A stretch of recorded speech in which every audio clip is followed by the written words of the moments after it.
കോഴിക്കോട് താമരശ്ശേരിയിൽ വിദ്യാർത്ഥികൾ തമ്മിലുണ്ടായ സംഘർഷത്തിൽ 10ാം ക്ലാസ്സുകാരൻ കൊല്ലപ്പെട്ട സംഭവത്തിൽ അന്വേഷണം ഊർജിതമാക്കി പോലീസ്. പ്രതികളായ 5 വിദ്യാർത്ഥികളുടെയും വീടുകളിൽ നടത്തിയ പരിശോധനകളിൽ 4 മൊബൈൽ ഫോണുകൾ പിടിച്ചെടുത്തു. അതേസമയം പ്രതികൾക്ക് പരമാവധി ശിക്ഷ ലഭിക്കണമെന്നും രക്ഷപ്പെടാൻ അനുവദിക്കരുതെന്നും ഷഹബാസിന്റെ പിതാവ് ഇക്ബാൽ പറഞ്ഞു. ഷഹബാസിനെ മർദ്ദിക്കാൻ ഉപയോഗിച്ച നഞ്ചക്ക് കണ്ടെടുത്തു.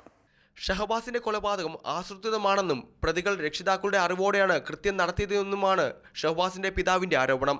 മകനെ ആക്രമിച്ച സംഘത്തിലെ 3 പേർ കഴിഞ്ഞ വർഷം വിദ്യാർത്ഥികളെ മർദ്ദിച്ച കേസിൽ പ്രതികളായിരുന്നു. കേസ് പിന്നീട് ഒത്തുതീർപ്പാക്കുകയായിരുന്നു. പ്രതികൾക്ക് പരമാവധി ശിക്ഷ ലഭിക്കണമെന്നും രക്ഷപ്പെടാൻ അനുവദിക്കരുതെന്നും ഇക്ബാൽ പറഞ്ഞു.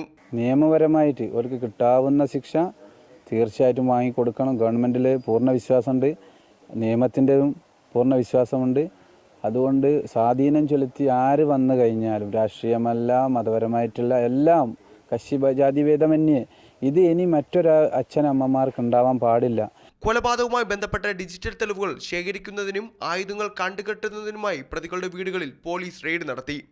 4 മൊബൈൽ ഫോണുകൾ പിടിച്ചെടുത്തിട്ടുണ്ട്.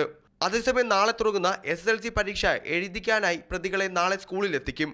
സുരക്ഷാ പ്രശ്നങ്ങൾ മുൻനിർത്തി കർശന സുരക്ഷയോടെയാവും കുട്ടികളെ സ്കൂളിൽ എത്തിക്കുകയെന്ന് പോലീസ് അറിയിച്ചു. അമൃത ന്യൂസ്, കോഴിക്കോട്.